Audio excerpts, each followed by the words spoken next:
Halo semuanya, semoga yang menonton video ini kabarnya baik semua ya.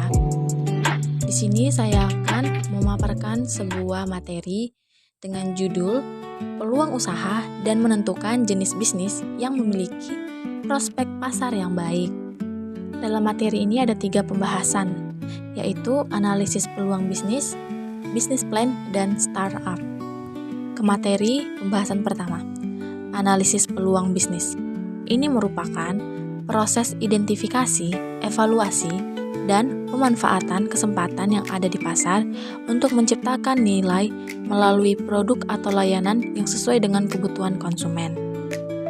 Peluang bisnis berfungsi sebagai dasar yang memungkinkan seorang wirausahawan merancang usaha yang relevan dan memiliki daya saing.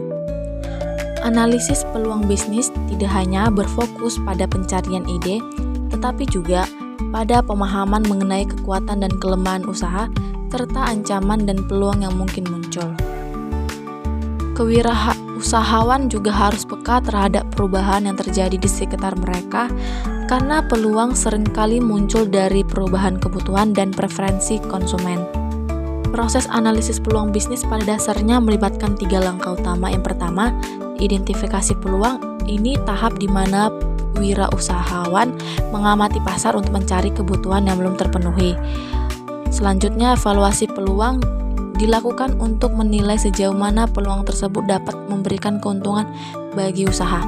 Dan tahap terakhir itu pemanfaatan peluang yang dilakukan dengan merancang strategi bisnis yang tepat untuk mengembangkan produk atau layanan yang dapat memenuhi kebutuhan konsumen. Masuk ke pembahasan kedua, yaitu bisnis plan. Merupakan dokumen tertulis yang disiapkan oleh wirausaha yang menggambarkan semua unsur-unsur yang relevan baik internal maupun eksternal mengenai perusahaan untuk memulai suatu usaha. Bisnis plan yang disusun oleh seorang wirausaha perlu dituang dalam bentuk tulisan sehingga tampak jelas tahapan yang akan dilakukan, serta juga bisa membantu melihat prospek bisnisnya. Kerangka rencana usaha. Untuk mengurangi resiko kegagalan, pembuat rencana usaha perlu memperhatikan informasi seputar usaha yang akan dirintis. Antara lain itu informasi tentang produk yang mencakup jenis, manfaat, mutu, teknologi, distribusi barang, kebutuhan bahan baku, dan perilaku konsumen. Yang kedua itu ada informasi pasar. Ini mencakup perkiraan besar permintaan pasar untuk menentukan perkiraan volume penjualan, calon konsumen, lokasinya, tata niaga, pelayanan, pesaing, dan produk pengganti. Ketiga ada informasi pendanaan. Ini mencakup penyandang dana, bank atau pihak lainnya, dan kebijakan dan persyaratan kredit. Yang keempat ada informasi pendukung lainnya seperti aspek hukum dan sosial, aspek kelembagaan dan administrasi, aspek ketenagakerjaan, dan aspek bahan baku, dan lain-lain. Masuk ke pembahasan ketiga, yaitu startup. Merupakan perusahaan atau kegiatan usaha yang baru saja dibangun atau dalam masa rintisan. Tapi tidak semua perusahaan yang baru dirintis dapat disebut startup, karena startup lebih merujuk pada bidang teknologi serta informasi yang berkembang di internet. Contohnya aplikasi jasa, perdagangan, sistem pembayaran, dan lain-lain. Startup ini diperkirakan muncul sekitar tahun 1998 hingga 2000. Saat itu Bubble.com sedang populer dan merupakan perusahaan .com yang banyak didirikan dan mulai berkembang pesat. Jadi semenjak Bubble.com ini populer, mulailah bermunculan perusahaan yang membuat website pribadi. Sehingga akhirnya startup menjadi ladang usaha untuk memulai bisnis. Ada 3 jenis startup. Yang pertama, startup game, yang merupakan jenis perusahaan yang bergerak di bidang game dan kegiatannya itu mulai dari pembuatan game hingga aplikasi. Dan startup ini juga berkembang pesat karena berpeluang besar. Yang kedua ada startup edukasi, di mana ini jenis perusahaan yang bergerak di bidang edukasi dan kegiatannya berkaitan dengan pembelajaran atau edukasi, misalnya aplikasi perpustakaan, forum belajar, dan sejenisnya. Yang ketiga itu ada startup perdagangan, di mana ini jenis perusahaan yang bergerak di bidang ekonomi, khususnya perdagangan. Kegiatannya itu dimulai dari pembuatan aplikasi hingga jenis barang yang dijual. Ada 7 karakteristik startup. Yang pertama, pada umumnya modal yang digunakan oleh bisnis ini bergantung terhadap pergerakan bisnis yang ada. Pada umumnya, bisnis ini juga memiliki umur kurang dari 3 tahun. Karakteristik yang ketiga, bisnis ini memiliki pendapatan selama jangka waktu 1 tahun kurang dari 100.000 US dollar.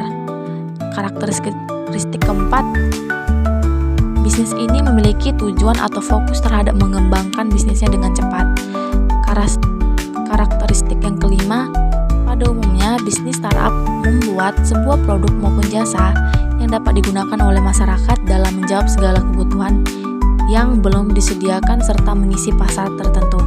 Yang keenam, bisnis ini banyak mengandalkan teknologi informasi serta elektronik di tengah perkembangan zaman saat ini.